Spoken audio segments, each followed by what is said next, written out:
सभी का स्वागत है देवेंद्र क्लासेस यूट्यूब चैनल में। उम्मीद है कि आप मस्त और स्वस्थ होकर के पढ़ाई कर रहे होंगे और इसी तरीके से पढ़ाई करते रहिए पूरी निष्ठा और ईमानदारी के साथ।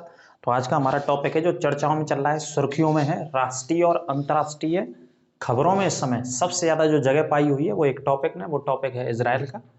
इसराइल और हमास जो कि एक आतंकवादी संगठन है जिसने 7 अक्टूबर 2023 को दक्षिणी इसराइल के अस्कलोन सहित तेल अवीव दूसरा शहर है, इन कई शहरों पर रॉकेटों से हमला कर दिया। तकरीबन 5,000 के आसपास बताई जा रही हैं अखबारों के माध्यम से या टीवी के माध्यम से जो भी न्यूज़ हैं।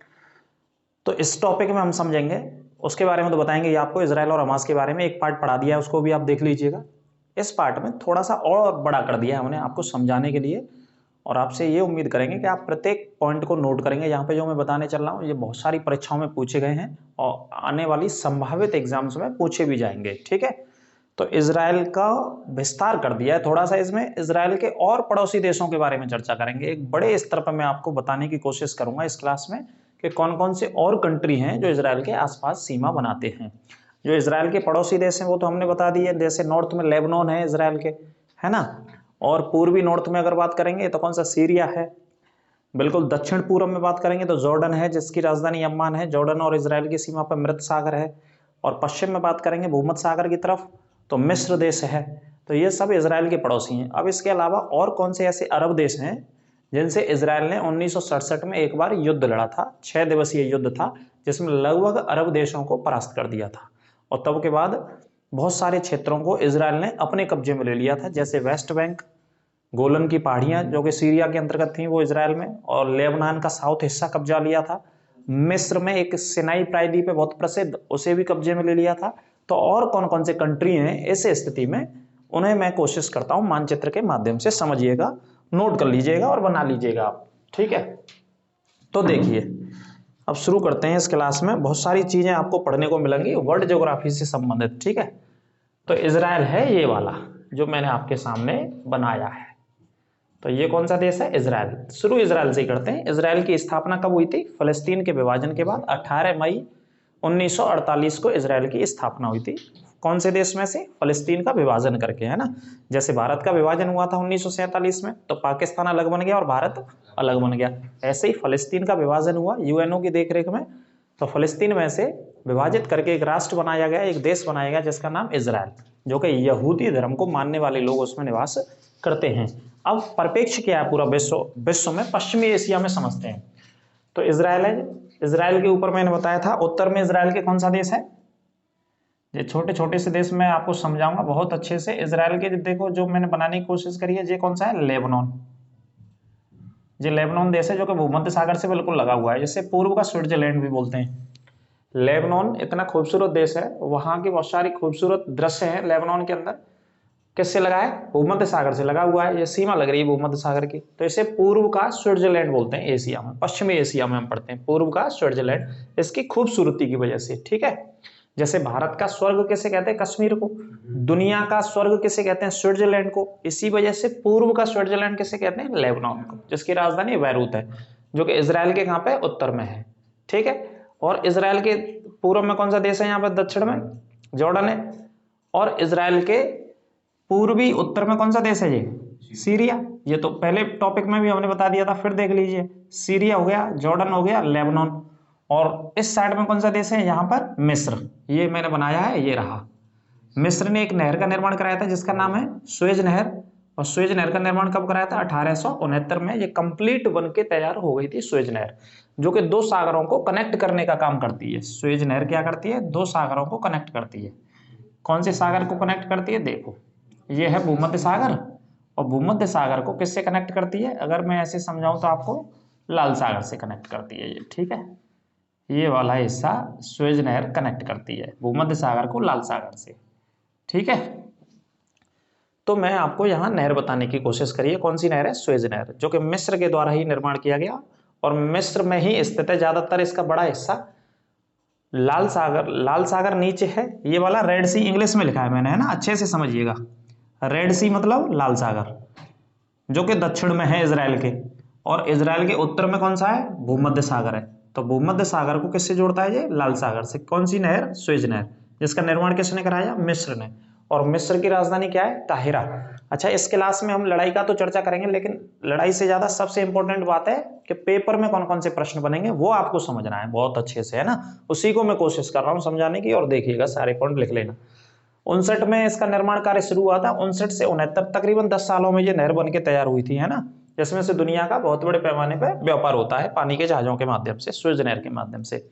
इस नहर को ही बनने से या इस नहर के निर्माण होने से भारत की जो दूरी थी यूरोप के देशों के साथ, ये नहर जहां बन गई तो भारत की दूरी कौन से देशों के साथ? ये यूरोप बनाया है हमने, यूरोप के देशों के साथ, या इसे इधर पश्चिमी, इस दुनिया के पश्चिमी वेस्टर्न कंट्री के देशों के साथ दूरी कम हो गई थी। कितनी दूरी? लगभग 7000 किलोमीटर की दूरी कम हो गई यूरोप से दूरी भारत की। कौन सी नहर को बनने से? सुएज नहर को बनने से।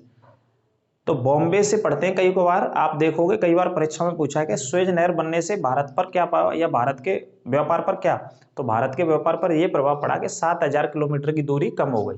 यदि ये नहर नहीं होती तो भारत के जो पानी के जहाज थे उनको घूम के जाना पड़ता था इन देशों में सामान लेने के लिए, है ना। तो मुंबई बंदरगाह से यूरोप की दूरी या यूरोप के देशों की दूरी कितनी कम हो गई? 7000 किलोमीटर कम। कौन सी नहर को बनने से? सुएज नहर। और सुएज नहर किससे जोड़ रही है? भूमध्य सागर को किससे जोड़ती है? लाल सागर से जोड़ती है। ठीक है सर, कोई दिक्कत तो नहीं? तो इजराइल, जॉर्डन, लेबनान और सीरिया। अब आ जाओ आप जॉर्डन के नीचे बात करते हैं। अब जी कुछ और देशों में एंट्री करते हैं तुम्हारी और तुमको समझाते हैं कि स्थिति क्या है इस स्थान पर जो युद्ध चल रहा है, लड़ाई चल रही है इस समय। तो जॉर्डन के नीचे है जी बड़ा सा देश हमने बनाया है, इस देश का नाम है सऊदी अरब। कौन सा देश है जी? सऊदी अरब। और सऊदी अरब की राजधानी क्या है? रियाद। रियाद है सऊदी अरब की राजधानी, जो कि ऊपर कौन सा देश है इसके? जॉर्डन। ठीक है। और इसके पूर्वी साइड में कौन सा देश सीमा बनाता है? इराक। ये इराक है, अच्छे से समझिएगा। पूरा का पूरा ये बहुत बड़ा देश है। क्षेत्रफल के आधार पर अगर देखेंगे तो एशिया का, पश्चिमी एशिया का सबसे बड़ा देश है। इसका अधिकांश हिस्सा कैसा है? मरुस्थलीय हिस्सा है, रेगिस्तानी हिस्सा है सऊदी अरब का। सऊदी अरब के उत्तर में एक मरुस्थल है बहुत फेमस, जिसका नाम है अल नाफूद। उत्तर में है, ये लिख लेना, अल नाफूद मरुस्थल। कहां पे? सऊदी अरब में। ठीक है। और सऊदी अरब के दक्षिण में एक और मरुस्थल है जिसका नाम है रब अल खाली। ये दक्षिण में मरुस्थल है, रेतीला मरुस्थल है, ये बहुत प्रसिद्ध है सऊदी अरब का। ठीक है। जैसे रेत होती नहीं है, प्रॉपर रेत होती है। अगर हम भारत में बात करेंगे, भाई भारत के रेगिस्तान के बारे में बताओ, तो भारत का रेगिस्तान कहाँ है? पश्चिमी हिस्से में। और पश्चिमी हिस्से में कौन से राज्य में है? राजस्थान में। और राजस्थान किससे लगा हुआ है? उधर पाकिस्तान से लगा हुआ है।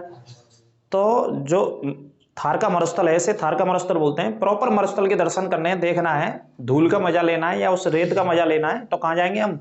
बिल्कुल जैसलमेर में जाएंगे, बाड़मेर में जाएंगे। उन जिलों में आपको बिल्कुल रेगिस्तान की फीलिंग आएगी, रेगिस्तान को आप अनुभव कर पाएंगे।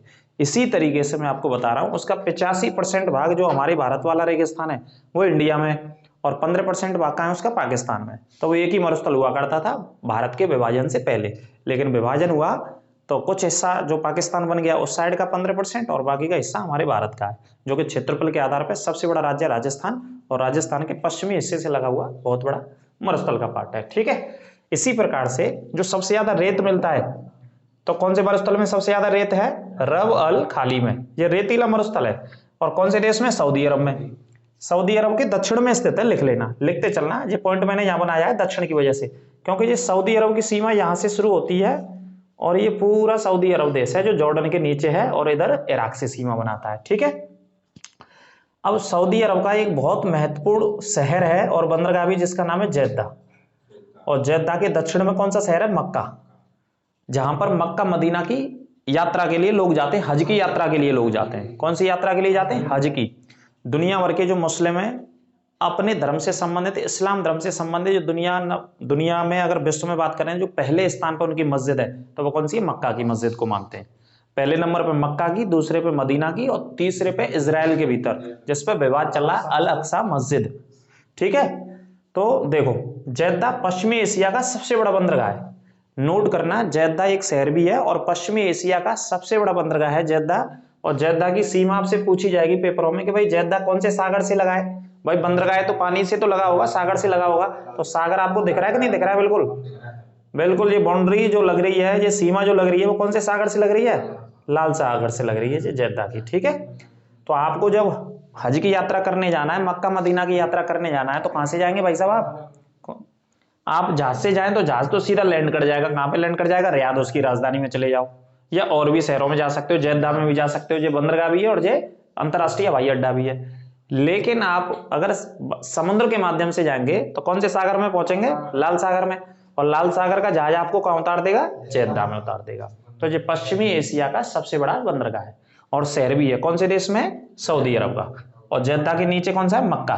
अब समझो सऊदी अरब है जी पूरा बहुत बहुत बड़ा, तो सऊदी अरब के दक्षिण में आएंगे तो छोटा सा देश है जिसका नाम है यमन। ये सऊदी अरब के दक्षिण में, बिल्कुल सऊदी अरब से लगा हुआ है, छोटा सा कंट्री है यमन। और इससे यमन से इस साइड में चलेंगे, पूर्वी हिस्से में चलेंगे सऊदी अरब, तो दूसरा देश है यहीं पे ओमान। यमन और ओमान दोनों सऊदी अरब के दक्षिण में स्थित है। मैं आपको देशों की कंडीशन भी बता रहा हूं, कई बार बच्चे पढ़ते हैं सिर्फ, हालांकि इनकी राजधानी आती है, लेकिन मानचित्र से आप समझ जाएंगे कि देश है कहां, आपके दिमाग में जब छप जाएगा नहीं तो आप कभी गलत नहीं करोगे, किसी की सीमा पूछेगा तो एग्जाम्स में, ठीक है। सऊदी अरब के दक्षिण में यमन और सऊदी अरब के ही दक्षिण में कौन सा है, ओमान। ये दोनों देश सऊदी अरब के दक्षिण में, ठीक है, इस पॉइंट को याद रखना। अब सऊदी अरब के ही मध्य में जाकर के, मध्य पूर्व में जाके एक देश है जिसका नाम है बहरीन, छोटा सा मुल्क है बहरीन। तो ये बहरीन यहाँ पे स्थित है, जहां पे फारस की खाड़ी स्थित है। वैसे ये पूरा का पूरा जो बीच का पोर्शन है, ऊपर फारस की खाड़ी है और इसके नीचे दक्षिण में जाके हार्मोन जल संधि है। तो यहाँ बहरीन देश है, बहरीन के पास में ही यहाँ पे मैंने मिटा दिया एक और छोटा सा मुल्क है जिसका नाम है संयुक्त अरब अमीरात, यूएई। यूएई कहाँ पे है, यूएई यहीं पे, बहरीन के पास में ही, बिल्कुल बहरीन के पास में, और सऊदी अरब का पड़ोसी देश है, बिल्कुल छोटा सा मुल्क है यूएई, ठीक है।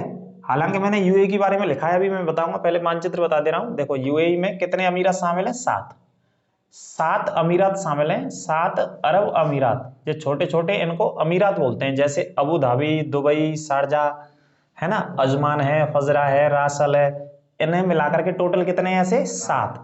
तो इन 7 अमीरातों को मिलाकर के क्या बना हुआ है, संयुक्त अरब अमीरात, यूएई। अब कहां पे स्थित है साहब यूएई, तो यूएई स्थित है सऊदी अरब के पास में, बिल्कुल बहरीन के नीचे दक्षिण में, ठीक है। तो इस पॉइंट को याद रखना। तो ये बात हो गई, अब आपकी बात समझ में आई होगी। ये सऊदी अरब हो गया, सऊदी अरब किससे सीमा बना रहा है, कौन से सागर से, लाल सागर से सीमा बना रहा है, बिल्कुल क्रिस्टल क्लियर होना चाहिए। आपसे पूछा जाएगा इजराइल कौन से सागर से सीमा बनाता है, या इजराइल से कौन सा सागर सीमा बना रहा है, तो आंसर आएगा भूमध्य सागर। इजराइल से जो सीमा बना रहा है वो कौन सा सागर बना रहा है, भूमध्य सागर बना रहा है। जो मैंने समझाया था इसे मैं अब हटा देता हूं नहर की वजह से, है ना। इजराइल से जो सीमा बना रहा है वो कौन सा सागर है, जी भूमध्य सागर, ठीक है, इजराइल से लगा हुआ, भाई सभी याद रखना। और इजराइल से लेबनान भी किससे लगा है, भूमध्य सागर से लगा हुआ है, इस बात को याद रखेंगे। आगे बात करते हैं, अब देखो, अब इधर ही बात कर लेते हैं थोड़ा सा। ये एक देश है जिसका नाम है जिबूती। जिबूती कौन से महाद्वीप का देश है, अफ्रीका महाद्वीप का। भूमध्य सागर के इस साइड में, जिस साइड से मैं आपको पढ़ा रहा हूं, मिस्र भी कौन से महाद्वीप में आता है, अफ्रीका में आता है, मिस्र भी, है ना। तो और मोरक्को भी कौन से में, अफ्रीका महाद्वीप में। तो ये वाला जो हिस्सा है ना, ये वाला हिस्सा भूमध्य सागर के कौन से, पश्चिम दिशा में। तो यहाँ पे कौन सा महाद्वीप है, पश्चिम दिशा हो गई, अफ्रीका महाद्वीप है। तो अफ्रीका महाद्वीप का एक देश है मोरक्को जो कि उत्तर में है, एक देश है मिस्र जो कि मध्य में स्थित है, एक जिबूती है जो कि दक्षिण में स्थित है अफ्रीका के। जे मैंने देश लिखे हैं उत्तर में, मध्य में और दक्षिण में। अब प्रश्न आता है कि जिबूती देश को कौन सी जल संधि यमन से अलग करती है, कई बार प्रश्न पूछा गया है। ऐसी कौन सी जल संधि है जो अफ्रीका के कौन से देश को, जिबूती देश को, बहुत सारे बच्चे पहली बार भी पढ़ेंगे, जिन्होंने पढ़ रखा है बहुत अच्छी बात है, लेकिन सीखिए इस बात को। देश का नाम क्या है, जिबूती। तो जल संधि अलग करती है, ऐसे प्रश्न पूछे जाते हैं, क्योंकि जल संधि बीच में होती है, तो जल संधि क्या कर रही है, अलग कर रही है दोनों देशों को। तो जल संधि कौन सी है यहाँ पे, जल संधि ये वाली है, देखो नाम पढ़ लो आप, बाब अल मंदीब, वाब अल मंदीब, ये जल संधि का नाम है भाई साहब। और ये जल संधि कहां पे स्थित है, लाल सागर के बिल्कुल दक्षिण में नीचे स्थित है, बाब अल मंदीब। तो कौन से दो देशों को अलग कर रही है भैया, एक तो यमन है और दूसरा कौन सा है जी, जिबूती। इन दोनों के मध्य में स्थित है वाब अल मंदीब, दोनों देशों को अलग करती है। आप ऐसे भी पढ़ सकते हो, अफ्रीका को एशिया से अलग कर रही है, महाद्वीपों को भी पढ़ सकते हैं आप, यहाँ पे वैसे कंट्री पढ़ेंगे, जिबूती को यमन से अलग करती है, ठीक है। बाब अल मंदीब जल संधि जो कि किसका हिस्सा है, ये लाल सागर का, भैया किसका हिस्सा है, लाल सागर का। ध्यान से देखते रहो, तुम्हारे दिमाग में बिठा देंगे जी नक्शा, बिल्कुल, है ना, जीवन में भूलोगे नहीं। वैसे तुम्हारे एग्जाम में, पुलिस के एग्जाम में, या किसी की जिसकी भी आप तैयारी करो, उन एग्जाम में ज्यादा से ज्यादा क्या आता है, राजधानी आती है सिर्फ, या करेंसी आ जाती है। लेकिन ये मैं तुम्हें बहुत आगे की बात बता रहा हूँ, सीमाएं बता रहा हूँ और स्थिति बता रहा हूँ इजराइल के विवाद के साथ साथ। तो ये क्लियर हो गया आपका सऊदी अरब वाला, लाल सागर वाला, बाबल संधि क्लियर। अगर प्रश्न आ जाएगा कि जल संधि कौन से दो देशों को अलग करती है तो उत्तर लगाएंगे जिबूती को यमन से, या यमन को जिबूती से। यमन कौन से महाद्वीप में आएगा? एशिया में। और जिबूती कौन से में आएगा? अफ्रीका में। ये लिखा है मैंने, ठीक है, अफ्रीका। अब आगे चलते हैं, इधर आ जाइए। सऊदी अरब के बिल्कुल पूर्वी उत्तर में कौन सा देश है? इराक। इराक भी सीमा बनाता है सब यहाँ पे। इराक का भी बहुत बड़ा कैसी जगह है? इराक की एक बहुत बड़ा स्थान ऐसा है जो कि मरुस्थलीय है। और इराक पेट्रोल के उत्पादन के लिए ही जाना जाता है। काय के लिए? पेट्रोल के उत्पादन के लिए। और इराक में क्या है, एक वैसे इराक की राजधानी तो बगदाद है, लेकिन इराक के अंदर नदियां कई बार आती हैं। हम क्लास 6 से पढ़ के आ रहे हैं मेसोपोटामिया की सभ्यता। मेसोपोटामिया की सभ्यता का प्रमाण कहां पे मिला? मेसोपोटामिया का पुराना जो नाम था वो इराक का ही पुराना नाम था, इराक के अंतर्गत पढ़ा जाता है इसको, है ना। कौन सी सभ्यता को? मेसोपोटामिया की सभ्यता को। एक पॉइंट शायद हमने कहीं लिखा भी होगा इसमें, तो आपको बता देंगे, ठीक है। दजला फरात नदी भी पढ़ा है, जहां पे लिखा है ईरान के बारे में लिखा है जहां पे, और इराक के बारे में। देखो दजला फरात नदी घाटियां स्थित हैं, और इसी को पुराने टाइम पे क्या बोलते थे? मेसोपोटामिया। नदी कई बार पूछी जाती है, इराक की प्रसिद्ध नदियां बताइए। तो इराक की प्रसिद्ध नदी कौन कौन सी है? दजला और फरात। इन्हीं नदियों के तट पर स्थित है कौन सी सभ्यता? मेसोपोटामिया की सभ्यता। जैसे भारत में सिंधु घाटी की सभ्यता कौन सी नदी के तट पर स्थित है? सिंधु नदी के तट पर खोजी गई, या उसे हड़प्पा नदी, सॉरी माफ कीजिए, हड़प्पा सभ्यता कहते हैं, क्योंकि हड़प्पा सबसे पहले खोजा गया ब्रिटिश सरकार के द्वारा, अंग्रेजों के द्वारा, है ना। आई बात समझ में सर? Indus river valley. तो इराक हो गया। अब इराक के ऊपर कौन सा है देश सीमा बना रहा है? सीरिया। तो आप समझेंगे कि जॉर्डन, सीरिया और इराक आपस में क्या बना रहे हैं? सीमा बना रहे हैं, जो आपस में एक दूसरे के पड़ोसी देश है। भाई सीरिया के दक्षिण में कौन सा देश है? इराक है। और सीरिया के इधर बात करेंगे थोड़ा सा इजराइल की तरफ कौन सा देश है? जॉर्डन है। तो ये आपस में तीनों क्या बना रहे हैं? सीमा बना रहे हैं। और इन दोनों देशों में अभी कुछ सालों पहले तक, सीरिया में और इराक में कुछ सालों पहले तक ये सीमा है, इराक वाले इधर चले जाते थे, सीरिया वाले इधर आ जाते हैं। बहुत सारे देशों में आते जाते रहते हैं जैसे सीमा लगती है। एक आतंकवादी संगठन था ISIS, Islamic state of Iraq and Syria. उसने इतना क्रूरता से लोगों को मारा था, उसी क्रूरता के साथ हमास आतंकवादी लोगों को मार रहा है। बिल्कुल छोटे छोटे बच्चों को गलों को काट रहा है, प्रेग्नेंट औरतों के पेटों को फाड़ दिया, भ्रूणों को, जो भ्रूण बोलते हैं ना, भ्रूण मतलब नवजात अवस्था में बच्चों को बाहर निकाल लिया। इस तरीके के कृत्य कर रहा है, इसीलिए इजराइल पूरी ताकत से उसको जवाब दे रहा है। अभी तो एयरफोर्स ने जवाब दिया, एयरफोर्स ने वहां का बिल्डिंगों को खत्म कर दिया है, लेकिन अब 1 लाख से ऊपर जो आर्मी है इजराइल की, वो जाएगी अब ऑपरेशन करने गाजा पट्टी के अंदर, वो ढूंढ ढूंढ के मारेगी, उसने आदेश दे दिया बिल्कुल, ठीक है। जब इस तरीके से कृत्य करेंगे तो बिल्कुल कोई भी देश हो दुनिया का, वो हमला करेगा ही आपके ऊपर। सभ्य समाज में ये सारी चीजें शोभा नहीं देती हैं कि आप इस तरीके से कत्लेआम कर रहे हो। तो भाई साहब इराक और सीरिया आपस में बॉर्डर बना रहे हैं। अब इधर आ जाते हैं, ये कौन सा देश है? ईरान। ईरान की एक तेल की राजधानी है, उस शहर को क्या बोलते हैं? अबादान। जो सिर्फ तेल की वजह से फेमस है, ईरान का शहर है अबादान। याद रखना, पूछा गया कई बार, ईरान में तेल की राजधानी का नाम बताओ। तो तेल की राजधानी का मतलब ईरान के दक्षिणी हिस्से में सबसे ज्यादा पेट्रोल का भंडार है, सबसे ज्यादा पेट्रोलियम पदार्थों का भंडार है ईरान के दक्षिणी हिस्से में। और दक्षिणी हिस्से में ही एक शहर है जिसका नाम है अबादान, ये तेल के लिए फेमस है, ठीक है। और ईरान में एक पर्वत है जिसका नाम है एल्बुर्ज पर्वत। ईरान का अर्थ होता है आर्यों का देश, आर्यों का देश इसे कहा जाता था, आर्यों ने बसाया था ये। ईरान की राजधानी क्या है? तेहरान, ठीक है। ये पॉइंट समझ में आया कि नहीं आया भाई साहब? तो ईरान और इराक की क्या लग रही है आपस में? सीमा लग रही है। हालांकि यहाँ पे मैंने थोड़ा सा अलग बनाया, लेकिन ये सीमा आपस में जुड़ी हुई है, इराक और ईरान की।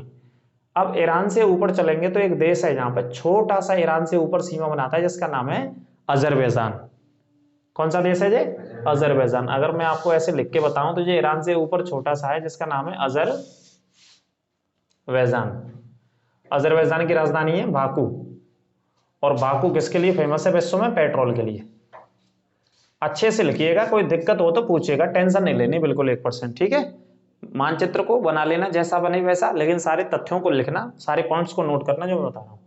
तो ईरान के उत्तर में कौन सा देश है? छोटा सा अजरबैजान, यहाँ पे बना लेना। अजरबैजान की राजधानी बाकू। और बाकू किसके लिए फेमस है? पेट्रोल के लिए। अभी ये भी लड़ रहा था आपस में, ठीक है। अब अजरबैजान के उत्तर में कौन सा छोटा सा ये देश? जॉर्जिया। कौन सा देश है भैया? जॉर्जिया। और जॉर्जिया की सीमा किससे लगती है? इधर रूस से लगती है। जो ऊपर हमने रूस बनाया छोटा सा आपको समझाने के लिए, ठीक है। जॉर्जिया की सीमा किससे लगती है? रूस से। और रूस 2 महाद्वीपों में स्थित है, ठीक है। तो जॉर्जिया एशिया में भी स्थित है और जॉर्जिया यूरोप के हिस्से में भी स्थित है, रूस के लगने की वजह से। इस वजह से जॉर्जिया को अंतर महाद्वीपीय देश भी बोलते हैं। जॉर्जिया को कैसा देश बोलते हैं? अंतर महाद्वीपीय, मतलब एक महाद्वीप से दूसरे महाद्वीप में सीमा लगी हो, एक महाद्वीप से ज्यादा महाद्वीपों में सीमा लगी हो, ज्यादा का मतलब दूसरे महाद्वीप में, ठीक है। कौन से देश की? जॉर्जिया की। इसकी जो कैपिटल है वो तिब्लिसिम करके है। कैपिटल क्या है जॉर्जिया की? तिब्लिसिम। तो अंतर महाद्वीपीय देश है जो कि किसका पड़ोसी है? अजरबैजान का पड़ोसी है। और ऊपर से किसका पड़ोसी है? ये रूस का पड़ोसी है, रूस से सीमा लगी हुई है, ठीक है। अब इधर कौन सा सागर लगा हुआ है? इससे कैस्पियन सागर लगा हुआ। अब प्रश्न कैस्पियन सागर को लेकर के बहुत आता है। वैसे हमने लिखा है एक पॉइंट जो दिख रहा है नीचे, तो देखिए कैस्पियन सागर विश्व की सबसे बड़ी क्या है? झील, आयतन या क्षेत्रफल की दृष्टि से। ये पॉइंट मैंने पहले लिख दिया, आपको लिख लेना। कैस्पियन सागर विश्व की सबसे बड़ी झील है आयतन एवं क्षेत्रफल की दृष्टि से। अब कैस्पियन सागर है कहाँ? तो देश देखो कौन कौन से देश सीमा बनाते हैं। सबसे पहले देश याद रखो, ये पॉइंट तो आप याद ही रखना। तो जो बीच में कैस्पियन सागर है, अब देखो एक देश कौन सा लग रहा है? कजाकिस्तान, ठीक है। जो दुनिया का सबसे बड़ा कैसा देश है? स्थल रुद्ध देश है, ये भी लिख लेना। विश्व का सबसे बड़ा स्थल रुद्ध देश है ये। स्थल रुद्ध का मतलब ये हो गया कि कोई भी सागर नहीं लगता है उससे, कोई भी समुद्र ऐसे देशों से नहीं लगता है। ऐसे देशों को क्या बोलते हैं विश्व में? स्थल रुद्ध, और इंग्लिश में बोलते हैं लैंड लॉक्ड कंट्री। तो कैस्पियन सागर से कौन सा लग रहा है? कजाकिस्तान। इधर कैस्पियन सागर से कौन सा लग रहा है? रूस, रूस की भी सीमा लग रही है। इधर कैस्पियन सागर से कौन सा लग रहा है? तुर्कमेनिस्तान। और इधर कैस्पियन सागर से कौन सा लग रहा है भाई साहब? ईरान। तो कैस्पियन सागर से सीमा बनाने वाले देशों की संख्या कितनी हो गई? गिन के बताओ मुझे कितनी हो गई। तो रूस लगता है कैस्पियन सागर से, कजाकिस्तान लगा है कैस्पियन सागर से, तुर्कमेनिस्तान लगा हुआ कैस्पियन सागर से, और ईरान लगा हुआ कैस्पियन सागर से। और ये छोटा सा भी लग रहा है, इसका नाम क्या है? अजरबैजान। तो इतने देश कैस्पियन सागर से सीमा बनाते हैं, और कैस्पियन सागर विश्व की सबसे बड़ी झील है आयतन अथवा क्षेत्रफल के आधार पर। नोट कर लीजिएगा, ठीक है। और जॉर्जिया के बारे में लिख लेना, 2 महाद्वीपों में स्थित देश है ये, रूस में और यूरोप में। अंतर महाद्वीपीय देश इसे कहते हैं, ठीक है, नोट कीजिएगा। अब देखिए रूस से एक छोटा सा ही सागर कहेंगे उसके मुकाबले, तो कौन सा सागर है? जो ब्लैक सी, काला सागर बोलते हैं इसका नाम। वैसे लिख लेना कौन सा सागर है? ये काला सागर है, ठीक है। अब ये बड़ा चर्चा में रहा था पिछले महीनों, पिछले 1-1.5 साल से सबसे ज्यादा चर्चा में ब्लैक सागर है। अब सबसे ज्यादा चर्चा में भूमध्य सागर है। तो दोनों सागरों को मैंने लिया है यहाँ पे, अगर आपसे एग्जाम्स में पूछा जाए तो, ठीक है। और वो किस वजह से? लड़ाइयों की वजह से। काला सागर किस वजह से फेमस था? चूंकि रूस लग रहा है इधर से इससे, और इस साइड में था यूरोप की साइड में था यूक्रेन था यहाँ पे। तो यूक्रेन और रूस की लड़ाई चल रही है, तो दोनों देश जो लड़ रहे थे नेवी के माध्यम से, वो काला सागर के माध्यम से लड़ रहे थे। तो इस वजह से काला सागर फेमस है पिछले 1-1.5 साल से, ठीक है। तो काला सागर है कहाँ पे? तो काला सागर टर्की के उत्तर में है। ये टर्की देश है, टर्की के कहाँ पे? उत्तर में। और ये रूस से सीमा बनाता है। और इधर किससे लगा हुआ है? यूरोप से। इधर किससे सीमा बना रहा है? यूरोप के देशों से, बहुत सारे यूरोप के देश हैं उनसे सीमा बनाता है, ठीक है। तो इस पॉइंट को याद रखना। और जॉर्जिया भी इधर छोटा सा इससे हिस्सा लगा हुआ है काला सागर से। तो काला सागर के कौन कौन से देश हो गए? एक रूस हो गया, ठीक है, और इधर यूरोप हो गया, और इधर नीचे कौन सा हो गया? टर्की हो गया, जो कि किससे लगा हुआ है? काला सागर से लगा हुआ है। इस पॉइंट को आप याद रखिएगा। अजरबैजान भी सीमा बनाता है। अजरबैजान नहीं बनाएगा सीमा ब्लैक सी से, नहीं अजरबैजान नहीं बनाएगा, बिल्कुल सही है। टर्की बना रहा है, रूस बना रहा है, और जॉर्जिया बना रहा है, बिल्कुल सही है। लो रखो, थोड़ा सा कंफर्म कर रहे थे मानचित्र में, गलत तो नहीं है। तो रूस बना रहा है, टर्की बनाता है सीमा, और कौन सा देश? जॉर्जिया। ये सीमा बना रहे हैं इन दोनों, है ना। अगर मैं इस टर्की को आपको थोड़ा समझाने के लिए ऐसे बता दूं, ये सीमा बना रहा है, किससे बना रहा है? काला सागर से। और जॉर्जिया भी किससे बना रहा है सीमा? ऐसे ऐसे स्पर्श कर लो तो काला सागर से। एक टर्की हो गया, जॉर्जिया हो गया, रूस हो गया, और इधर से यूरोप। तो ये स्थिति है काला सागर की दुनिया में, ठीक है साहब। तो समझ में आई होगी आपकी बात। अब बात कर रहे हैं टर्की की। अब ये टर्की कहाँ है? ये टर्की भी उद्यम कर रहा है बड़ा भाई, परेशान कर रहा है भाई। इजराइल तो हमला कर रहा है हमास के ऊपर, हमास के आतंकवादियों ने इजराइल के लोगों को मार दिया बहुत बड़े पैमाने पे, बहुत बड़ी संख्या में, 1000 से ऊपर लोगों की मृत्यु की संख्या निकल गई वहां पे, 1012 से। लेकिन टर्की बेकार बीच में समस्या खड़ा कर रहा है। तो टर्की की स्थिति देखो कहां पे, टर्की रहा, ये रहा टर्की। नीचे दक्षिण में कौन सा देश लगा है टर्की से, इराक लगा है। और टर्की से दूसरा कौन सा देश सीमा बना रहा है, सीरिया भी। और टर्की का ये छोटा सा देश सीमा बनाता है साइप्रस, ठीक है, इसको भी याद रखना। और टर्की एक छोटा सा शहर है जिसका नाम है इस्तांबुल। इस्तांबुल वो शहर है कि आप इस्तांबुल में आएंगे, इसे मैं हटा देता हूं थोड़ा सा, आप समझेंगे। इस्तांबुल इस शहर में जाएंगे आप, टर्की के में, इस शहर में पहुंच जाओ तो इस शहर से आप कहां पे प्रवेश कर जाएंगे, यूरोप महाद्वीप में। ये कौन सा महाद्वीप है, यूरोप महाद्वीप है। तो इस्तांबुल नामक शहर से कहां चले जाएंगे आप, यूरोप में। और इसी शहर से कहां जाएंगे आप, टर्की में आ जाएंगे। तो ये शहर कैसा है, कई बार पढ़ते हैं हम, कौन से शहर को, इस्तांबुल को। इस्तांबुल एशिया का प्रवेश द्वार कहा जाता है। यूरोप के लोग इस्तांबुल का इस्तेमाल करके कहां जाते हैं, एशिया में आ जाते हैं, क्योंकि टर्की किसका देश है, एशिया महाद्वीप का देश है, ठीक है। और टर्की की राजधानी क्या है, अंकारा। टर्की की राजधानी नोट कर लेना, अंकारा। और टर्की अनातोलिया का एक पठार है बहुत प्रसिद्ध, उसके लिए जाना जाता है। टर्की के वर्तमान में राष्ट्रपति एर्दोगन, जो G20 का भाग भी है। G20 में दिल्ली में सम्मेलन में भाग लेने आए थे, जो 8 से 10 सितंबर को हुआ था। अपनी पत्नी लेके संग और चलते हैं, पता ना क्या चक्कर हो, अकेले हुआ सकते हैं, लेकिन खर्चा कराएगी हमारे देश को, कराएंगे होंगे, ठीक है। तो टर्की कहां पे है, सीरिया के ऊपर, इराक के भी ऊपर, ऊपर का मतलब उत्तर में स्थित है ये वाले देश। और इजराइल से आप दूरी समझ रहे हैं, तो इजराइल से सीमा नहीं लग रही है, हालांकि इजराइल ये रहा, इजराइल से जो सीमा लग रही है वो जॉर्डन की, सीरिया की, लेबनान की और मिस्र की, इन देशों की इजराइल से सीमा लग रही है। लेकिन टर्की किसका पक्ष ले रहा है, टर्की ले रहा है हमास आतंकवादी संगठन का पक्ष ले रहा है खुलेआम में।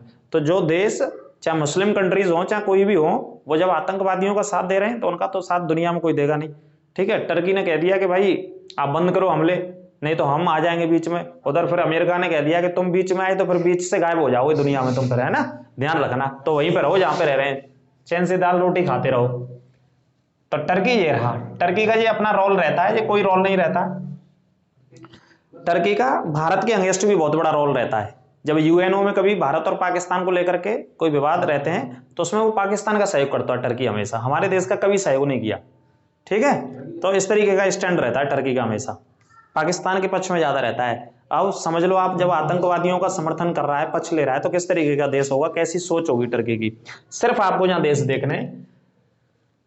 अब आ जाते हैं कौन से सागर पे, कैस्पियन सागर बता दिया क्या, बता दिया। कैस्पियन सागर से कौन कौन से देशों की सीमा लगती है ये मैं आपको बता चुका हूं। ये कैस्पियन सागर बीच में, ये टर्की हो गया। और टर्की के बगल में कौन सा देश है, साइप्रस। साइप्रस भी कहां है, भूमध्य सागर के पास में स्थित है। साइप्रस की राजधानी निकोसिया है, साइप्रस की राजधानी निकोसिया, जो कि अपने पर्यटन के लिए जानी जाती है भूमध्य सागर की वजह से। लेबनान भी उसी के लिए जाना जाता है, ठीक है। अब इधर से देखो जल संधि पे आ जाते हैं। ये कौन सी जल संधि लिखी है हमने, पहले आते हैं फारस की खाड़ी की जल संधि पे। प्रश्न आता है कई बार, फारस की खाड़ी है, ये कहां पे स्थित है, फारस की खाड़ी कौन से दो देशों के बीच में स्थित है। तो फारस की खाड़ी आप देख रहे होंगे, ये कौन सा देश है भैया, ईरान। और ये कौन सा देश है, ओमान। तो ओमान और ईरान के मध्य में स्थित है कौन सी खाड़ी, फारस की खाड़ी। ओमान और ईरान, गलत बता दिया, नहीं कोई दिक्कत की बात नहीं है, गलत नहीं है, फिर सही बता देंगे। दोबारा सुनो, फारस की खाड़ी कहां पे स्थित है, इस बीच वाले हिस्से में स्थित है। अब बहरीन को मैं मिटा दूं यहां से, है ना, समझाने के लिए आपको। बहरीन बता दिया मैंने, यहाँ पे बहरीन है और एक और देश का नाम है संयुक्त अरब अमीरात, ये दो देश हैं छोटे छोटे। तो फारस की खाड़ी की जो स्थिति है, जो लोकेशन है, वो यहाँ पे है। तो यहाँ पे होने का मतलब एक तो इराक हो गया और दूसरा ईरान हो गया। इराक और ईरान दोनों के अधिकार क्षेत्र में आती है फारस की खाड़ी, ऐसे समझिएगा। आपसे प्रश्न पूछा जाएगा कि फारस की खाड़ी कहां पर स्थित है, कौन से देशों के पास स्थित है, या कौन से देश उससे सीमा बनाते हैं। तो एक ईरान और एक इराक, इन दोनों में लड़ाई भी हो गई थी। तकरीबन 6-7 साल तक बीच बीच में रुक रुक के लड़ाई होती रही थी। एक दूसरे के जहाजों पर आक्रमण कर दिया था, पानी के जहाज जा रहे थे, इसमें क्या लेके जा रहे थे, तेल लेके जा रहे थे। क्योंकि ये सभी के सभी देश काय के लिए फेमस हैं, पेट्रोल के लिए, कच्चे तेल के लिए फेमस हैं। इन सभी देशों को पश्चिमी एशिया के देश कहा जाता है, जो कि पेट्रोल के लिए फेमस है। तो पॉइंट लिखना, प्रश्न लिख लेना, फारस की खाड़ी 1980 से 88 के बीच में युद्ध हो गया था ईरान और इराक में।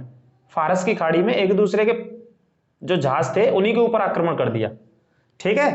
तो ये चर्चा में फारस की खाड़ी रहती है हमेशा ईरान और इराक की वजह से, इसे ईरान की खाड़ी भी कहा जाता है। दूसरा नाम क्या है इसका? ईरान की खाड़ी। खाड़ी किसे कहते हैं? खाड़ी समुद्र का वो छोटा हिस्सा होता है, एक सकरा हिस्सा होता है जहां से होकर के पानी के जहाजों का आवागमन होता है और किसी ना किसी देश से सीमा बनाती है खाड़ी। ठीक है, तो यहाँ कितने देशों से?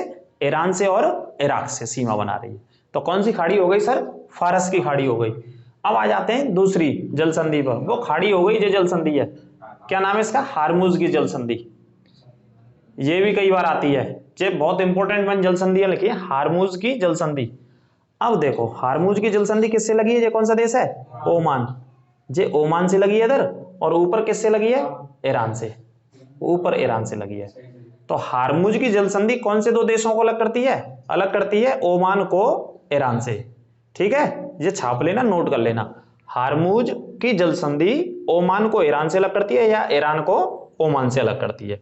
तो ये भी इसी हिस्से में स्थित है। कहां पे स्थित है? बिल्कुल सऊदी अरब के पूर्व में या ईरान के पश्चिम में बोल सकते हो।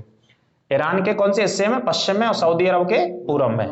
ओमान दक्षिण में है और ईरान कहां पे? थोड़ा सा उत्तर में है। तो इन दोनों के मध्य में स्थित है संधि। जल संधि का नाम है हार्मुज की जल संधि, जो कि कई बार एग्जाम्स में पूछी गई है लगातार। इस पॉइंट को आप याद रखना। अब देखिए ये है भूमध्य सागर, और ये क्या है? लाल सागर। नीचे रेड सी लिखा है, हिंदी में लिख दूंगा, वैसे तो बच्चे ने के समझ में आएगा वो, है ना? फिर एक बार हिंदी में लिख देते हैं। कौन? हाँ, उसे बता रहे हैं अभी। लाल सागर है जी भाई साहब, ठीक है? लाल सागर और ऊपर भूमध्य सागर, और बीच में है सुएज नहर। कौन सा पॉइंट रहेगा? हाँ देखो, यमन जो देश है, यमन का एक बंदरगाह है जिसका नाम है अदन। कौन सा बंदरगाह है? अदन। अदन के बंदरगाह को क्या बोलते हैं? पोर्ट ऑफ कॉल के नाम से जाना जाता है। पोर्ट ऑफ कॉल के नाम से जाना जाता है। यमन का सबसे बड़ा बंदरगाह है। ये कहां पे स्थित है? बिल्कुल बाबल मंदीब के पास स्थित है। जो बाबल मंदीब जल संधि है, इसी जल संधि के पास अदन का नाम का बंदरगाह है, जो पोर्ट ऑफ कॉल, वहां पे बहुत प्रसिद्ध नाम है जी। ठीक है, इसे याद रखिएगा। अब आ जाते हैं थोड़ा सा इधर। ये कौन सा देश है भैया? मोरक्को। और ये कौन सा देश है इधर? स्पेन। स्पेन कौन से महाद्वीप में आता है? यूरोप में। और मोरक्को कौन से महाद्वीप का देश है? अफ्रीका का। ये अफ्रीका वाली कंडीशन है। अगर मैं इधर बताऊं आपको कि भूमध्य सागर के इस साइड में कौन सा महाद्वीप है, ऐसे करके, तो कौन सा महाद्वीप है? अफ्रीका महाद्वीप है। तो प्रश्न आता है कि स्पेन को मोरक्को से या मोरक्को को स्पेन से कौन सा सागर अलग करता है?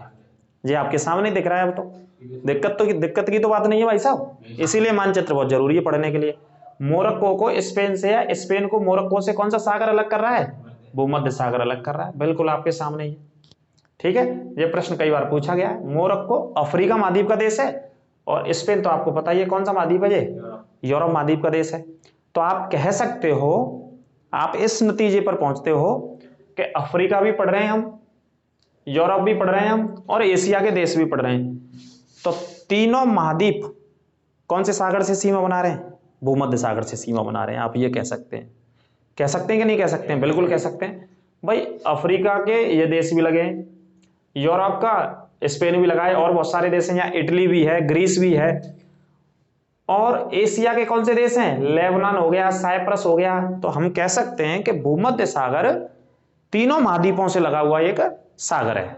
ठीक है, जो कि अफ्रीका से भी सीमा बना रहा है, एशिया से भी बना रहा है, और यूरोप के देशों से भी बनाता है। ठीक है, इस पॉइंट को आप नोट कर लीजिएगा। अब प्रश्न कई बार आता है कि कौन सी जल संधि है जो भूमध्य सागर को अटलांटिक महासागर से जोड़ती है? कौन सी ऐसी जल संधि है जो भूमध्य सागर को अटलांटिक महासागर से जोड़ती है? तो जल संधि का नाम है जिब्राल्टर जल संधि। कौन सी जल संधि है? जिब्राल्टर जल संधि है। ये भूमध्य सागर हो गया, और ऊपर कौन सा सागर हो गया आपका? अटलांटिक। तो ये बीच में जल संधि है, दोनों सागरों के बीच में, दोनों सागरों के बीच में है। भूमध्य सागर को कौन से सागर से? अटलांटिक महासागर से जोड़ती है। जल संधि का नाम है जिब्राल्टर जल संधि। नोट कर लीजिएगा। ठीक है, और अटलांटिक महासागर इधर कौन से देशों की तरफ चला जाता है? जो दुनिया के वेस्टर्न कंट्रीज हैं। वेस्टर्न कंट्रीज बोले तो अमेरिका की तरफ, कनाडा की तरफ, इस वाले हिस्से में स्थित है। ठीक है, इस पॉइंट को भी नोट कर लेना, कई बार पूछा गया है। जिब्राल्टर जल संधि अटलांटिक को भूमध्य सागर से कनेक्ट करती। ठीक है, इस बात को लिखिएगा। और स्पेन को मोरक्को से अलग करती है। कौन सा अलग करता है? भूमध्य सागर। इस बात को याद रखना। अब भूमध्य सागर के तट पर अगर मैं बात करूं, यूरोप का एक और देश भी है जहां पे बहुत फेमस, जिस देश का नाम क्या है? इटली। और भी देश है, इस देश का नाम क्या है? ग्रीस। इटली तो आप जानते ही हैं, इटली के बहुत सारे आइलैंड हैं जो कि बिल्कुल भूमध्य सागर में बसे हुए हैं। कहां पे बसे हुए हैं? भूमध्य सागर में। जैसे एक प्रश्न आता है कई बार, भूमध्य सागर का प्रकाश स्तंभ किसे कहते हैं? तो इटली के भीतर एक ज्वालामुखी है जो कि बिल्कुल भूमध्य सागर में स्थित है, तो वो फटता रहता है हमेशा। एक्टिव वोल्केनो जैसे बोलते हैं, स्ट्राम्बोली। स्ट्राम्बोली एक्टिव वोल्केनो है, भूमध्य सागर का प्रकाश स्तंभ है। ठीक है, और भूमध्य सागर की जलवायु की वजह से, क्योंकि जहां बहुत बड़ा ये सागर है भूमध्य सागर, तो भूमध्य सागर की जलवायु की वजह से ये वाला जो हिस्सा है, इटली वाला या ग्रीस वाला या स्पेन वाला या और भी देश में, फ्रांस है थोड़ा सा ऊपर, इससे ऊपर, खासतौर पे इटली की मैं बात कर रहा हूं, तो इटली में इस हिस्से में जो खेती होती है भूमध्य सागर के तटों पर, जो भूमध्य सागर से लगा हुआ हिस्सा है, वो खट्टे फलों की होती है। किसकी होती है? खट्टे फलों की। तो खट्टे फलों का सबसे अच्छा उत्पादन होता है भूमध्य सागर के तट पर, बिल्कुल। और कौन से देश में? इटली में। इटली की राजधानी क्या है? रोम। और इटली के कई ज्वालामुखी है, मैंने तो एक ही बताया आपको, स्ट्राम्बोली। स्ट्राम्बोली के अलावा विसुवियस भी एक ज्वालामुखी है इटली के अंदर, जो बिल्कुल भूमध्य सागर में स्थित है। ठीक है, तो ये पॉइंट भी आप क्लियर कर लेना और नोट कर लेना बहुत अच्छे से अपना। नीचे स्वेज नहर के बारे में बता दिया, जिबूती के बारे में आपको बता दिया, कैस्पियन सागर हो गया, ब्लैक सी हो गया, इसके अलावा और कौन सा सागर था? कैस्पियन सागर के बारे में ये बता दिया, फारस की खाड़ी, हार्मुज जल संधि हो गया। अब इधर आ जाते हैं, कुछ तथ्यों को नोट कर लीजिएगा। ये तो मानचित्र था, तो आपको बताने की कोशिश करी हमने इजराइल के आसपास के देशों की स्थिति क्या है, और ये देश पेट्रोल के भंडार के लिए जाने जाते हैं। इसी देशों के अंतर्गत दो सागर आपने पढ़े आज, एक ब्लैक सागर और एक कैस्पियन सागर। इन दोनों को रट लेना, याद कर लेना बहुत अच्छे से, जो कि पूछे जाते हैं। ठीक है, अब देखिए कुछ एक पॉइंट। दक्षिण पश्चिम एशिया किसके लिए फेमस है? पेट्रोल के भंडार के लिए। जो मैंने कंट्री आपको पढ़ाए हैं, कौन से कंट्री है? दक्षिण पश्चिम एशिया के। कौन से हैं? दक्षिण पश्चिम एशिया के देश हैं सभी के सभी। दक्षिण पूर्वी भाग किससे लगा हुआ है? फारस की खाड़ी से। जो कि काय के लिए फेमस है? फारस की खाड़ी पेट्रोल के लिए, जो कि मैं पढ़ा चुका हूं। ये दक्षिण पूर्वी भाग है, किसके लिए फेमस है? फारस की खाड़ी के लिए। और फारस की खाड़ी किसके लिए फेमस है? पेट्रोल के लिए। और पेट्रोल के लिए क्यों फेमस है? क्योंकि एक देश ईरान है और एक देश इराक, और दोनों देश काय का उत्पादन करते हैं? पेट्रोल का उत्पादन करते हैं फारस की खाड़ी से। अगला पॉइंट है, सऊदी अरब दक्षिण पश्चिम एशिया का कैसा है? सबसे बड़ा देश है। सबसे बड़ा देश क्षेत्रफल के आधार पर है ना, जनसंख्या दूसरे देश में वैसे इसमें भी रहती होगी, इसका डाटा देखेंगे अगर करंट में बदल गया हो तो। सबसे बड़ा देश है। दक्षिणी भाग में एक मरुस्थल है इसका नाम है रब अल खाली मरुस्थल, मैं पढ़ा चुका हूं। रब अल खाली मरुस्थल कैसा मरुस्थल है? ये रेतीला। सऊदी अरब के कहां पे है? ये बिल्कुल दक्षिण में स्थित है, सऊदी अरब के में। अगला, जेद्दा पश्चिमी एशिया का क्या है? सबसे बड़ा बंदरगाह, पढ़ा चुका हूं मैं। जेद्दा पश्चिमी एशिया का सबसे बड़ा बंदरगाह है। किस सागर से लगा हुआ है? लाल सागर से इसकी सीमा लगी हुई है। ठीक है सर। अगला, यूएई के बारे में मैंने बता दिया। यूएई कहां पे स्थित है? यहां पे स्थित है यूएई, संयुक्त अरब अमीरात, यहां पे स्थित है। इससे ऊपर बहरीन है, बहरीन के नीचे यूएई था। ये 7 उनको मिलाकर के बना हुआ है अमीरातों को, है ना, जिसमें Abu Dhabi, Dubai, Sharjah, Ajman, Fujairah, Ras al, ऐसे करके टोटल 7 हैं। 7 को मिला के पढ़ते हैं। दस्ते कबीर और दस्ते लुट, ये कहां पे रेगिस्तान है? ईरान के। ईरान ये रहा, जो कि किससे सीमा बना रहा है? इधर इराक से तो बनाता है इधर, और ऊपर किससे लगा है? अजरबैजान से लगा हुआ है, और इधर तुर्कमेनिस्तान से लगा हुआ है। तो इसके 2 फेमस प्रसिद्ध मरुस्थल हैं, एक का नाम है दस्त ए कबीर और दूसरे का नाम है दस्त ए लुट। ठीक है। अगला है, ईरान का दक्षिणी भाग किसके लिए जाना जाता है? पेट्रोल के लिए, और अबादान इसकी पेट्रोल की राजधानी, बता चुके हैं हम आपको, अबादान। ईरान हो गया ये पूरा। ईरान के दक्षिण में आएंगे तो कौन सा शहर है? अबादान, जो कि काय के लिए फेमस है? पेट्रोल के लिए फेमस है। ठीक है सर। अगला पॉइंट है, जनसंख्या में पश्चिमी एशिया का सबसे बड़ा देश कौन सा है? ईरान। पश्चिमी एशिया का सबसे बड़ा देश।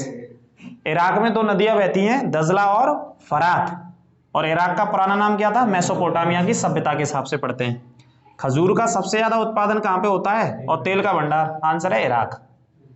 इराक या ईरान? खजूर का सबसे ज्यादा इराक और इराक दोनों में होता है, ईरान में भी होता है और इराक में भी होता है ना। और पेट्रोल तो सब देशों में ही। इराक के कुछ प्रसिद्ध शहर हैं जैसे मोसुल, किरकुक और करबला। ये करबला शहर भी मुस्लिम धर्म में या इस्लाम धर्म में करबला भी बहुत प्रसिद्ध है, अपनी अहमियत रखता है। लेकिन आईएस के आतंकवादियों ने सब नष्ट कर दिया यहाँ पे, आज से 3-4 साल पहले। बिल्कुल आईएस के आतंकवादियों ने ना तो मोसुल को मोसुल रहने दिया, ना किरकुक को किरकुक रहने दिया। किरकुक की कुक को उठा ले गए, वो मोसुल के सुल को ले गए। खाली मुंह छोड़ गए, ठीक है। और करबला ये शहर है, आपको मैं पढ़ा रहा हूँ, थोड़ा सा इंटरटेनमेंट भी जरूरी है, क्योंकि मैं ये बता रहा हूँ कि ISIS इतना खतरनाक आतंकवादी संगठन था, Islamic state of Iraq and Syria, खुद मुस्लिम संगठन था और मुस्लिम लोगों को ही मारा उसने। क्या प्राप्त कर लिया? खुद भी नहीं रहे धरती पे और दूसरे लोगों को भी मार दिया, उनके घरों को भी उजाड़ दिया, बिल्डिंगों को भी उजाड़ दिया। पूरा इराक जो शहर है ना, उसके बहुत बड़ा हिस्सा तो खाली कर दिया, बिल्कुल जनता नहीं रहती वहां, भूत आ गए हैं। अब भूत रोते हैं। भूत का मतलब एक एक बिल्डिंग के अंदर जो लोग रह रहे हैं, घरों वाले रह रहे हैं, उन्हीं को मार दिया, AK-47 से बोल दिया, उनके सरों को काट दिया, बुलडोजर चढ़ा के मार दिया। कोई ऐसी मौत नहीं जिन्होंने नहीं मारा। क्या मतलब है इन लोगों का, पता नहीं क्यों, मतलब मेरी तो समझ में नहीं आता कि धरती पर जन्म क्यों लिया इन लोगों ने। मतलब मुस्लिम धर्म से ही आते हैं और अपने लोगों को मार रहे हैं, काट रहे हैं, पता नहीं। कार्रवाई करनी चाहिए, इजराइल सही कार्रवाई कर रहा है, अमेरिका को भी कार्रवाई करनी चाहिए, और मौका लगे तो भारत सरकार को भी भेजने चाहिए वहां पे अपने सैनिक। क्यों भेजने चाहिए? कि हमारी जो आर्मी है वो दुनिया के चौथे नंबर की सबसे तेज तर्रार आर्मी है। हमारी आर्मी ढूंढ के मार देगी इलाकों में से लोगों को, बिल्कुल, ठीक है। तो इराक के जो प्रसिद्ध शहर थे जिनको ISIS ने बिल्कुल खत्म कर दिया, और खुद भी नहीं रहे, लोगों को मारा, शहरों को नष्ट कर दिया और खुद भी नहीं रहे। क्या प्राप्त कर लिया उन्होंने? अगला है लेबनान, जो भूमध्य सागर का देश है, जिसकी राजधानी क्या है? बेरूत। और मैं बता चुका हूं इजराइल के ऊपर कौन सा देश है? ये लेबनान, जो कि किससे लगा है? भूमध्य सागर की वजह से बहुत फेमस है, लोग घूमने भी जाते हैं, लेकिन अब कोई नहीं घूमने जाएगा क्योंकि इजराइल उधर बम छोड़ रहा है, ठीक है। क्योंकि लेबनान में एक आतंकवादी संगठन है जिसका नाम है हिजबुल्लाह, और इस हिजबुल्लाह नामक आतंकवादी संगठन को भी बनाने का श्रेय किसे जाता है? ईरान को। ईरान ने तैयार किया हिजबुल्लाह नामक आतंकवादी संगठन। कब तैयार किया? 1982 के आसपास। अब ये आतंकवादी संगठन हमास के साथ मिलकर के इजराइल को धमकी दे रहा है कि अगर आप गाजा पट्टी में प्रवेश कर गई आपकी सेना, 1 लाख जो लोग हैं, तो हम आपके ऊपर क्या करेंगे? हमले कर देंगे। इससे पहले इजराइल ने उसके ऊपर ही हमला कर दिया कि ये लो तुम आ जाओ, तुम यश प्रसाद को ले जाओ, तुम क्यों चुप बैठे हो, लो प्रसाद को, तुम जितना प्रसाद लोगे उतनी आपको इनाम मिलेगी। मजाक नहीं, इजराइल ने उस पर भी हमला कर दिया। भाई इजराइल के बराबर ताकत, टेक्नोलॉजी और हथियार नहीं है इन देशों पे। ये छोटे मोटे आतंकवादी संगठन है, ढूंढे से नहीं मिलेंगे दुनिया में, थे कि नहीं थे ये कहीं, तो इनको शांति से बैठना चाहिए। तो इसे क्या बोलते हैं? पूर्व का स्विट्जरलैंड बोलते हैं इसकी खूबसूरती की वजह से। कैसे बोलते हैं? लेबनान नामक देश को, जो इजराइल का उत्तर में स्थित है। साइप्रस की राजधानी निकोसिया, ये भी भूमध्य सागर के उत्तर पूर्व में स्थित है। साइप्रस कहां है? ये रहा, उत्तर पूर्व में स्थित है, निकोसिया इसकी राजधानी है, ठीक है। हार्मुज की जलसंधि मैंने पढ़ा दिया, ईरान और ओमान को क्या करती है? अलग करती है। अभी पढ़ाया कहां पे? हार्मुज की जलसंधि ये रही। ईरान को किससे अलग कर रही है? ओमान से अलग करती है, हार्मुज की जलसंधि, नोट कर लीजिएगा। और दुनिया की सबसे लंबी नदी है जिसका नाम क्या है? नील नदी, जो कि कौन से सागर में गिरती है? भूमध्य सागर में गिरती है। मिस्र से बहते हुए, इस तरीके से बहते हुए कहां पे गिर जाती है? भूमध्य सागर में। और दुनिया की सबसे लंबी नदी का नाम क्या है? नील नदी, है ना। इसको भी चाहो तो लिख लेना, जो आपके लिए काम आएगी। नील नदी है जो कि विक्टोरिया झील से निकलती है अफ्रीका में। कहां से निकलती है? विक्टोरिया झील से। तकरीबन 6,500 से 7,000 किलोमीटर के आसपास बहती है, और सबसे ज्यादा मिस्र में बहती है। हाँ, सबसे ज्यादा कहां पे बहती है? मिस्र में। वैसे इसको मैंने पढ़ा दिया मानचित्र के माध्यम से। एक और पॉइंट देखो, फारस की खाड़ी, ये बताया मैंने आपको। फारस की खाड़ी कौन से 2 देशों के मध्य में? इराक और ईरान के मध्य में। और काय के लिए फेमस है? पेट्रोल के भंडार के लिए फेमस है। इस पॉइंट को लिख लेना, है ना। इराक और ईरान के मध्य में स्थित है, पेट्रोल के भंडार के लिए जानी जाती है, ठीक है। और रही बात किसके? युद्ध की, ये मैंने आपको पेपर के पॉइंट ऑफ व्यू से क्लास पढ़ाई है आपको। युद्ध तो चल ही रहा है, युद्ध के ऊपर तीसरी वीडियो स्पेशल बनाएंगे अब हम। ये वीडियो हमारे इन देशों के बारे में रही, इन देशों की आपको नॉलेज करानी थी। क्लास कैसी लगी कमेंट करके अवश्य बताएं आप, ठीक है। तीसरे पॉइंट में हम स्पेशली हमास और स्पेशली जो आतंकवादी संगठन है विश्व भर के, उन आतंकवादी संगठनों को पढ़ाएंगे और उनको आपको समझाएंगे कि उनका वेश क्या रहा, उनकी उत्पत्ति कैसे हुई, वो कैसे बने, है ना, और क्यों वो मानवता के ऊपर हमला करते हैं, बच्चों के ऊपर, महिलाओं के ऊपर, या किसी भी देश में, है ना, निर्दोष लोगों का कत्लेआम कर रहे हैं, किस तरीके से वो इस तरीके के कार्यों को करते हैं। तो तीसरी हम क्लास में जो लेंगे वो क्या लेंगे? आतंकवादी संगठनों के बारे में बताएंगे। एक चेचन्या ग्रुप और है, वो भी एंट्री कर रहा है, वो कह रहा है कि हम भी हमास के साथ जाएंगे। अरे भैया, हमास वाले से पूछो ना, तो वो सांस ले पा रहे हैं। बनी लाइट बंद कर दी इजराइल ने, ठीक है, पानी बंद कर दिया इजराइल ने, बिजली स्टेशन सब, चूंकि इजराइल से सप्लाई होती थी, वहां से खाना वाना सब इजराइल से सप्लाई होता था, वो बंद कर दिया। अब छोटे बच्चे तो वहां पे भी हैं भाई, वीडियो वायरल हो रहे हैं बहुत सारे। बच्चे तो बच्चे ही हैं, चाहे हिंदू के मुस्लिम। लेकिन सबसे पहले जो आतंकवादी संगठन है उसे ये देखना चाहिए था कि भाई वो इतना बड़ा देश है, इतना ताकतवर देश, और उसके ऊपर हमला कर दिया आपने। सोते खाते पीते बैठते लोगों को मार दिया है ना, गलों को काट दिया, गाड़ी से कुचल के मारा है, इतनी दर्दनाक मौतें दी हैं, तो वो तो बदला लेगा। और उसने तो कह दिया कि तब तक ये दुनिया से इसे मैं हटा नहीं दूंगा, गायब नहीं कर दूंगा, तब तक हमारी सेना रुकेगी नहीं, शांत नहीं बैठूंगा। किसने कह दिया? इजराइल के राष्ट्रपति प्रधानमंत्री बेंजामिन नेतन्याहू ने। और भारत तो उसका समर्थन करता है और हम भी उसका समर्थन करते हैं ऐसे हमलों के खिलाफ। तो ठीक है, तो क्लास कैसी लगी ये बताइएगा, इन सारे तथ्यों को और पॉइंटों को लिख लेना।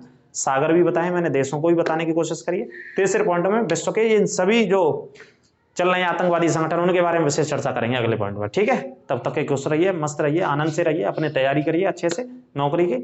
ठीक है, आपको जो भी अंतर्राष्ट्रीय स्तर पर चीजें हो रही, घटना हो रही है, उसके लिए मैं आपको पढ़ा ही रहा हूँ, तो आप ज्यादा दिमाग उधर इधर ना लगाएं, आप पॉइंटों को पढ़ें, टॉपिकों को पढ़ें, नोट्स बनाएं और अपनी तैयारी को एक धार देते रहें, क्योंकि आने वाले समय में आप जिसकी तैयारी कर रहे हैं, जो वर्दी आपको पहननी है, चाहे एसएससी जीडी की हो, पुलिस की हो, यूपी ट्रिपल एससी की एग्जाम हो, उसके लिए पढ़ते रहिए जीएस को निःशुल्क, बिल्कुल देवेंद्र क्लासेस चैनल से जुड़ करके। ठाकुर जी की कृपा आपके ऊपर बनी रहे। इन्हीं शब्दों के साथ सभी को राधे राधे।